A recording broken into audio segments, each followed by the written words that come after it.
अस्सलाम वालेकुम everyone, welcome back to my YouTube channel digital Kashmaila. I hope and pray कि आप सब लोग जहाँ कहीं भी होंगे मज़े से अपनी लाइफ गुजारे होंगे। आज हम पढ़ेंगे course code PSY 505 developmental psychology का lesson number 2, that is difficulties in study of developmental psychology. ये चैप्टर्स जो हैं वो दिखने में तो बड़े मुश्किल लगते हैं और हैं भी मुश्किल, लेकिन जब आप इनका इजी वे में कॉन्सेप्ट समझ लेते हैं तो ये थोड़े आसान हो जाते हैं याद करने। और मैं कोशिश करूँगी कि जितना जितना शार्टली और जितना आसान तरीके से आप लोगों को कॉन्सेप्ट दे सकूँ इन चीज़ों का। बात करें कि डेवलपमेंटल साइकोलॉजी में जो डेवलपमेंटल साइकोलॉजिस्ट होते हैं, ये जो रिसर्चर्स होते हैं, उन्हें स्टडी करने में कौन कौन सी मुश्किलात का सामना करना पड़ता है। A researcher who studies human development has to face a number of difficulties। हार्लॉक ने यहाँ पर कुछ आइडेंटिफाई की हैं डिफिकल्टीज जो कि ह्यूमन डेवलपमेंट को स्टडी करने में पेश आती हैं। And the first one is representative sample. And what is representative sample? It is generally difficult to get a representative sample of subject at different age level. इसमें वो कह रहे हैं कि बहुत मुश्किल होता है एक ऐसा रिप्रेजेंटेटिव सैंपल लेना जो बाकी लोगों की नुमाइंदगी कर रहा हो। मतलब रिप्रेजेंटेटिव सैंपल का क्या मतलब है कि ऐसा सैंपल जो एक रिसर्चर ने सिलेक्ट किया है, जो उन लोगों की भी नुमाइंदगी कर रहा है जो उस रिसर्च का हिस्सा नहीं है, लेकिन वो उस एज ग्रुप के हैं। समझ आई? मतलब जो रिसर्चर्स होते हैं वो क्या करते हैं कि कुछ इंडिविजुअल्स लेकर और उन पे एक्सपेरिमेंट करते हैं। जो उनके रिजल्ट्स निकलते हैं, उन तमाम रिजल्ट्स को फिर उन्होंने इम्प्लीमेंट करना होता है वो सेम जो एज ग्रुप के लोगों पर भी। ये एक रिप्रेजेंटेटिव सैंपल होता है जो कि बहुत मुश्किल होता है। And the greatest difficulty arise in selecting children. जब आप चिल्ड्रंस को सेलेक्ट करते हैं तो उसमें ये मसला भी होता है कि जब उनके स्ट्रॉन्ग पेरेंटल ऑब्जेक्शंस की वजह से उनमें प्रॉब्लम्स आते हैं, और सिमिलरली ओल्ड एज के लोगों को भी स्टडी करना एक्सट्रीमली डिफिकल्ट होता है। इस्टेब्लिशिंग रेपो विद सब्जेक्ट्स, इसको रेपो प्रोनाउंस करेंगे। And the second obstacle scientists encounter in studying development is establishing rapport with subjects at different age levels। अब यहाँ पर ये समझना जरूरी है कि rapport development क्या होता है। रैपो डेवलपमेंट होता है कि रैपो का मतलब होता है किसी के साथ आपकी अच्छी दोस्ती होना, या किसी के साथ आपका अच्छा फ्रैंकली बिहेव करना, उस पर ट्रस्ट करना, उसके साथ सब शेयर करना। ठीक है। और जो रिसर्चर होता है, रिसर्चर का इंडिविजुअल्स के साथ रैपो अच्छा होना बहुत ज़रूरी होता है, ताकि उसके इंडिविजुअल्स उसके साथ हर जो इंफॉर्मेशन है वो शेयर कर सकें और एक्यूरेट इंफॉर्मेशन शेयर कर सकें। अगर किसी भी रिसर्चर का रेपो अच्छा नहीं है अपने इंडिविजुअल्स के साथ, पार्टिसिपेंट्स के साथ, तो वो उसको अकोरेट इंफॉर्मेशन नहीं देंगे। The reason is for this obtaining information from subjects of any age is extremely difficult। कुछ लोग होते हैं जो पर्सनल अफेयर्स अपने दूसरों के साथ शेयर करना नहीं चाहते, जिसकी वजह से आप उनके बारे में इंफॉर्मेशन लेना आपके लिए एक्सट्रीमली डिफिकल्ट होता है, उनके बारे में रेपो डेवलप करना एक्सट्रीमली डिफिकल्ट होता है। मेथोडोलॉजिकल ऑब्स्टेकल्स क्या होता है? मेथोडोलॉजिकल ऑब्स्टेकल्स की बात हो रही है कि एक ऐसा मेथड जो रिसर्च में यूज़ करना इंडिविजुअल्स की पूरी लाइफ स्पैन को स्टडी करने के लिए, जो कि सिक्योर हो और सेटिस्फैक्ट्री हो। हम जब इस मेथड को यूज़ करके रिसर्च कंडक्ट करें तो रिजल्ट जो भी फाउंड आउट करें तो मुतमईन हो कि जो रिजल्ट्स हमें मिले हैं वो ठीक हों।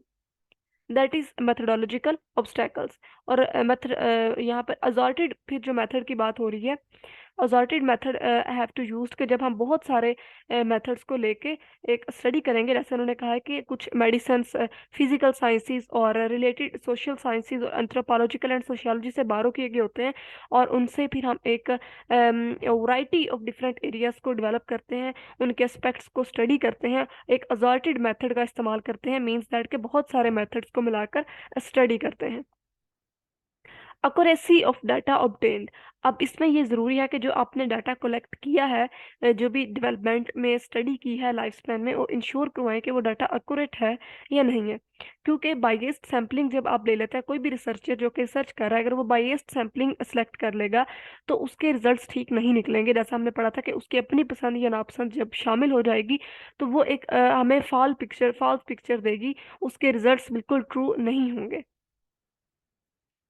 Ethical aspects of research. अब यहाँ पर कुछ एथिकल एस्पेक्ट्स आ जाते हैं जब आप रिसर्च कर रहे होते हैं, तो रिसर्च के दौरान जो लाइफ स्पैन के एथिकल एस्पेक्ट्स जो होते हैं वो रिसर्च को अफेक्ट करते हैं। कुछ ऐसे एथिकल एस्पेक्ट्स जो कि हमारी रिसर्च के बीच में आ जाते हैं, जो फिर हमारी रिसर्च को अफेक्ट करते हैं। With in the trend now days toward considering the right of subjects. अब बहुत ज़्यादा इस चीज़ पर फोकस किया जाता है कि जो आपके पार्टिसिपेंट्स हैं, इंडिविजुअल्स हैं, आप उनकी राय का ख्याल रखें, उनकी विलिंग का ख्याल रखें। अगर वो खुद अपनी मर्जी से आपके एक्सपेरिमेंट में, आपके ग्रुप में शामिल होना चाहते हैं तो आप उन्हें करें, अदरवाइज आप उन पर आप उन्हें फोर्स नहीं कर सकते अपनी रिसर्च में शामिल करने के लिए, क्योंकि कुछ अरसा पहले लोगों की विलिंगनेस का ख्याल नहीं रखा जाता था और उन्हें अपनी मर्जी के मुताबिक अपनी स्टडी में शामिल किया जाता था। एंड द सेकंड जो है वो बात एस्पेक्ट ये है कि another aspect of ethical consideration is with regard confidentiality of results obtained. जो आपको, आपने अगर कोई, आपका एक इंडिविजुअल है, आपका एक पार्टिसिपेंट है जिस पे आपने स्टडी किया है, उसके जो रिजल्ट्स निकले हैं उसकी कॉन्फिडेंशियलिटी का भी ख्याल रखना आपकी रिस्पॉन्सिबिलिटी है। आप उसकी पर्सनल इंफॉर्मेशन, आप उसकी कोई भी ऐसी पर्सनल बात जो आपको मालूम हुई है, आप उसको किसी के साथ शेयर नहीं कर सकते। उसकी कॉन्फिडेंशियलिटी का ख्याल रखना ज़रूरी होता है। यहाँ तक हमने बात कर ली कुछ एस्पेक्ट्स की और कुछ डिफ़िकल्टीज की जो कि रिसर्च में हमें फेस करनी पड़ती हैं डेवलपमेंटल साइकोलॉजिस्ट को। पर्सपेक्टिव ऑफ ह्यूमन डेवलपमेंट की बात करते हैं कि ह्यूमन डेवलपमेंट में कुछ पर्सपेक्टिव्स की बात हो रही है, जिसमें हम दो को स्टडी करेंगे, psychoanalytical Freud psychosexual theory and पियाजे की कॉग्निटिव थ्योरी को। फर्स्ट हम देख लेते हैं कि साइको एनालिटिक प्रोस्पेक्टिव जो कि डेवलप किया डॉक्टर सिगमंड फ्रॉइड ने, और इन्हें इसकी वजह से साइको सेक्सुअल डेवलपमेंट भी मतलब इनकी थ्योरी को कहा जाता था। अब theory of psycho sexual development होता क्या है? Theory of psycho sexual development में वो बात कर रहे हैं सर्टेन एरियाज ऑफ बॉडी की, जब वो स्टिमुलेट्स होते हैं तो वो प्लेजर को लीड करते हैं। और यहाँ पर 3 जोन्स की बात हो रही है, mouth, anus and genitals. Next term use हो रही है फिक्सेशन। फिक्सेशन क्या होता है? An arrest in the development, development का अरेस्ट हो जाना फिक्सेशन कहलाता है। May occur if children receive too little और टू मच ग्रेटिफिकेशंस, मतलब डिजायर की बहुत ज्यादा ग्रेटिफिकेशन हो जाना, डिजायर को बहुत ज्यादा फुलफिल कर देना, या इंडिविजुअल की डिजायर का बिल्कुल फुलफिल ना करना, बिल्कुल पूरा ना होना, फिक्सेशन को लीड करता है। डेवलपमेंट इससे स्टक हो जाती है। एंड द नेक्स्ट इज कुछ प्रीनेटल स्टेज आ रहे हैं, है ना। वो हम स्टडी करते हैं। इनमें स्टेजेस में ओरल स्टेज, इन स्टेज के बारे में हम पहले भी पढ़ के आ चुके हैं बहुत सारे सब्जेक्ट्स में। Oral stage from birth to 12 to 18 month, and anal 12 to 18 months to 3 years, 3 years to 6 years, and latency stage is from 6 years to puberty। अब इसमें आप लोगों के इनके स्टेजेस का जो ड्यूरेशन है वो याद रखना बहुत ज़रूरी है। और याद रखिएगा कि किसी स्टेज में कौन सा बॉडी रीजन ग्रेटिफाई करता है इंडिविजुअल की डिज़ायर को, ठीक है। आगे कुछ जेनिटल सॉरी, फ्राइड ने ह्यूमन पर्सनैलिटी के 3 एलिमेंट्स बताए हैं, id, ego and the super ego. अब हम सबसे पहले स्टडी करते हैं कि इड क्या होता है। इड किसी भी मतलब, ये इड, ईगो, सुपर ईगो भी हम बहुत ज़्यादा स्टडी करके आए हैं पिछले सब्जेक्ट्स में भी साइकोलॉजी के। Id basically newborns are governed by the unconscious source of motives and desire that is present at birth and seek immediate gratifications।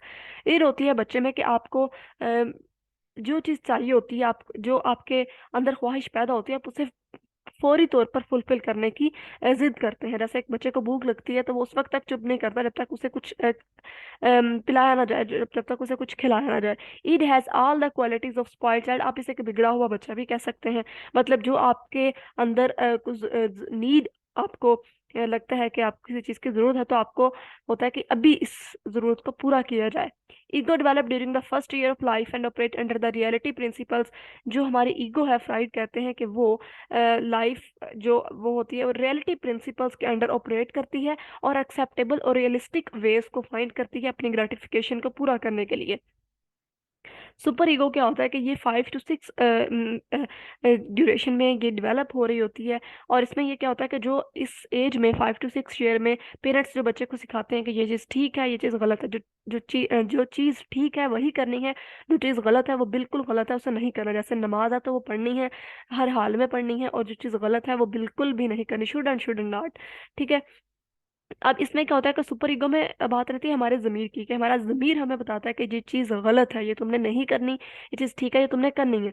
अब मैं आपको ईगो सुपर ईगो में थोड़ा डिफरेंस बताती हूँ कि फॉर एग्जांपल अगर आपको भूख लगती है, ईगो ईगो में आप एक दरमियानी रास्ता ढूंढेंगे इड और सुपर ईगो का।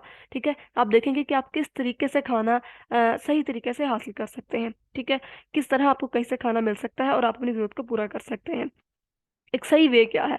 सुपर ईगो में आप देखेंगे कि नहीं, आपके पास खाना नहीं है और आप इस तरीके से ले रहे हैं, ये तरीका गलत है, तो आपने खाना ही नहीं है। ठीक है, समझ आइए, सुपर ईगो आपको एक पीक लेवल पे जाके आपकी जरूरत मतलब आपके सामने आकर रुकता है कि ये काम गलत है, तो बिल्कुल भी आप उसे नहीं करेंगे, उसका कोई दरमियानी रास्ता भी नहीं निकालेंगे। नेक्स्ट हम पढ़ेंगे कुछ प्रीनेटल डेवलपमेंट के करेक्टरिस्टिक्स को। यहाँ पर 6 इंपॉर्टेंट करेक्टरिस्टिक्स हैं, and the first one is, जो हमारे पास है, हेरिडिटी एंडोमेंट। हेरिडिटी एंडोमेंट की बात हो रही है कि हेरिडिटी एंडोमेंट क्या होता है। एक मिनट, मुझे यहाँ पर एक चीज एक्सप्लेन करनी थी भैया। प्रीनेटल स्टेज में हम पीछे पढ़ के आए हैं, लेकिन यहाँ पर एक जो न्यू टर्म यूज हो रही है वो हो रही है Oedipus and Electra complex. Oedipus क्या होता है कि the male child develop sexual interactions towards the mother which is called Oedipus. इसमें क्या होता है कि जो मेल चाइल्ड चाहता है कि वो अपने फादर के ट्रेड्स और कैरेक्टरिस्टिक्स को अपना ले, ताकि वो मदर की नज़र में वो मोहब्बत हासिल कर सके जो कि एक फादर के लिए है। And the Electra complex is the female child develop sexual interactions toward the father. जो फीमेल चाइल्ड होती है वो अपनी मदर की उन खसूसियात को डेवलप करना चाहती है जो कि अट्रैक्टिव होती हैं। It's called Electra complex. ये टर्म्स इंपॉर्टेंट है एमसीक्यूज के लिए भी, शॉर्ट क्वेश्चंस के लिए भी। नेक्स्ट हम चलते हैं characteristics of prenatal periods।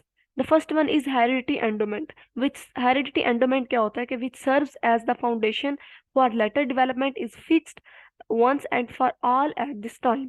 Means that कि हेरिडिटी एंडोमेंट जो है वो लेटर डेवलपमेंट के लिए बेस करती है, और ये एक ही दफ़ा फिक्स हो जाती है हमेशा के लिए, और ये कंसेप्शन के टाइम पर फिक्स होती है। और ये फेवरेबल और अनफेवरेबल जो भी कंडीशंस होती हैं, चाहे वो बर्थ से पहले हों या बर्थ के बाद हों, वो इंडिविजुअल के फिजिकल और साइकोलॉजिकल ट्रेट्स को अफेक्ट करती हैं और उससे हेरिडेटरी इंडोमेंट बनती है। Second characteristics is favourable conditions. जो भी मदर की फेवरेबल कंडीशंस है वो एक इंडिविजुअल की हेरिडिटी पोटेंशियल की डेवलपमेंट को अच्छा भी कर सकती है और बुरा भी कर सकती है। Third is the sex of newly created individual is fixed at the time of conception. ये कंसेप्शन के टाइम पर फिक्स हो जाता है इनकी कंडीशंस को, जो भी at the stage of the conception. और ये इनकी बाद में कुछ सेक्स ट्रांसफॉर्मेशन ऑपरेशंस भी होते हैं, लेकिन जो इंडिविजुअल की कंसेप्शन के टाइम पर सेक्स डिटरमाइंड होता है वो चेंज नहीं हो सकता, उन्हें ओनली पार्शियली वो सक्सेसफुल हो सकते हैं। फोर्थ वन इज के जो ग्रोथ एंड डेवलपमेंट है वो टेक्स प्लेस होती है ड्यूरिंग द पेरेंटल पीरियड्स में। जो भी ग्रोथ हो रही होती है, जो भी डेवलपमेंट हो रही होती है, वो हमें याद रखना है कि वो प्री नेटल पीरियड में हो रही होती हैं। और प्री नेटल पीरियड में इंडिविजुअल जो है वो माइक्रोस्कोपिकली स्मॉल सेल से अप्रोक्सीमेटली 20 इंचेस तक लेंथ में वो ग्रो करता है, और उसका वेट 7 पाउंड तक इंक्रीज करता है। एंड द वेट ड्यूरिंग जो इंक्रीज करता है टाइम इंक्रीज वो 11 मिलियन टाइम्स करता है। The fifth one is prenatal period. वो कह रहे हैं कि प्री नेटल पीरियड जो है वो बहुत हैजर्ड होता है, लेकिन फिजिकल और साइकोलॉजिकल दोनों के लिए प्री नेटल पीरियड बहुत हैजर्ड होता है, लेकिन आप ये क्लेम नहीं कर सकते क्योंकि इंटायर लाइफ स्पाइन स्पैन ही जो है वो पीरियड में वो हैजर्ड हो सकता है। Six one is significant peoples का जो एटीट्यूड होता है वो बहुत अफेक्ट करता है मदर को, और फिर जो मदर के इमोशंस होते हैं वो बहुत ज़्यादा अफेक्ट करते हैं इंडिविजुअल को, बेबी को। नेक्स्ट हमारे पास कुछ बॉडी सिस्टम्स के, न्यू बोर्न इन्फेंट के बॉडी सिस्टम्स को हम स्टडी करेंगे, जिसमें सबसे पहले हमारे पास आ जाता है सर्कुलेटरी सिस्टम। सर्कुलेटरी सिस्टम में कह रहे हैं कि before birth mother and baby have independent circulatory system. उनका इंडिपेंडेंट सर्कुलेटरी सिस्टम होता है but have the separate heart beats. मतलब, और उसके बाद the foetus blood is cleansed through the umbilical cord. Umbilical cord का आप यहाँ पर लफ्ज सुनेंगे और आगे भी हम इसको पढ़ेंगे। यहाँ पर सर्कुलेटरी सिस्टम में आपको अगर इन शॉर्टली बताऊँ तो बात हो रही है कि जो एम्बिकल कॉर्ड के जरिए ब्लड की सर्कुलेशन होती है, और ये एम्बिकल कॉर्ड ही माँ और बच्चे के दरमियान लिंक बनाती है। रिस्पिरेटरी सिस्टम में बात हो रही है कि the fetus gets oxygen through the umbilical cord which is carries away carbon dioxide. इसमें क्या होता है कि सांस लेने का अमल भी अम्बिकल कॉर्ड के जरिए होता है। इसी के जरिए ऑक्सीजन रिसीव होती है और कार्बन डाइऑक्साइड को खारिज किया जाता है। और यहाँ पर बात हो रही है कि a baby who is not breathe within 2 minutes, अगर वो 2 मिनट तक सांस नहीं लेता, after birth is in trouble, और ट्रबल में होता है। और if breathing has not begun, अगर वो 5 मिनट्स तक सांस नहीं लेता तो उसे ब्रेन इंजरी का खतरा हो सकता है। गैस्ट्रोइंटेस्टिनल सिस्टम में the fetus relies on the umbilical cord to bring food and carry body waste away. umbilical cord के जरिए ही बच्चे के अंदर खुराक जाती है और वो इसी के जरिए ही अपने खुराक को खारिज करता है। टेम्परेचर रेगुलेशंस की बात हो रही है। टेम्परेचर रेगुलेशन पैदाइश के नज़दीक आखिरी स्टेज पर बच्चे की हेल्थ को इनेबल जो होती है वो इनेबल होती है। और इसी में बच्चे की स्किन बनती है और फेटल्स की लेयर्स को ये डेवलप करता है। यहाँ पर हमारा ख़त्म होता है लेक्चर नंबर 2। और मैंने पूरी कोशिश की है कि मैं अच्छे से आप लोगों को कंसेप्ट डिलीवर कर सकूँ। लेक्चर आई होप के मुझे लगता है कि लेंथी हो गया होगा, क्योंकि आपके लेक्चर्स वैसे ही बहुत लेंथी हैं। और अगर फिर भी आप लोगों को कुछ समझ नहीं आया, आप तो लोग कमेंट बॉक्स में पूछ सकते हैं, अपने एलएमएस पे जाके अपने टीचर को कमेंट करके पूछ सकते हैं। लास्ट में मेरी रिक्वेस्ट है कि मेरे चैनल को लाइक करें, शेयर करें, सब्सक्राइब करें। मिलते हैं किसी अगले नेक्स्ट लेक्चर में। अपना बहुत सारा ख्याल रखिएगा। खुदा हाफिज।